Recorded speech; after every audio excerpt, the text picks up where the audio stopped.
ดសៀមរាបប្រៀបឋានឱសថ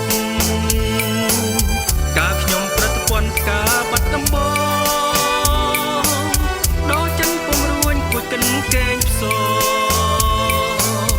តែបាត់ដំបងបងស្មឹងចំប៉ា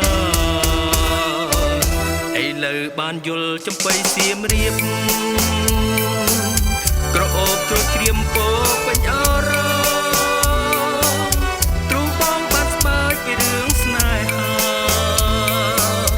ដាប់ការចំប៉ាឲ្យរៀមក្រៀមក្ររយព្រួយរយនឹករយសែនទន្ទឹងពុំឃើញដំណឹងដែលជ្រាបផ្ដែផ្ដាំកូនឡងផុតទៅជាយូរខែឆ្នាំតើឲ្យទ្រាំចាំម្ដេចទៅពេលនេះចំបៃសៀមរាបបងអើមានតែអ្នកហើយព្រះលោកដំរើជួយផងប្រន់ឲ្យបងបានរស់នៅជាគ្នាតទៅនឹងចំបៃអើ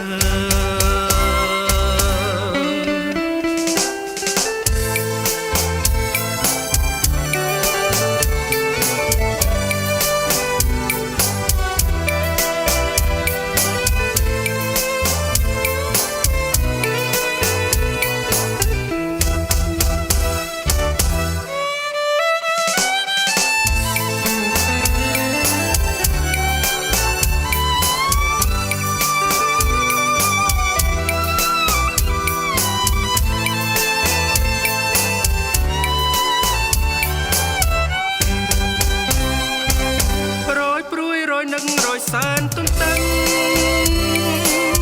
ពុំឃើញដំណឹងដែលជ្រាបដាបដាកូនឡងផុតទៅជាយូរខែឆ្នាំតើឲ្យទ្រាំចាំម្ដេចទៅពេលនេះចំបៃសៀមរាបបងអើ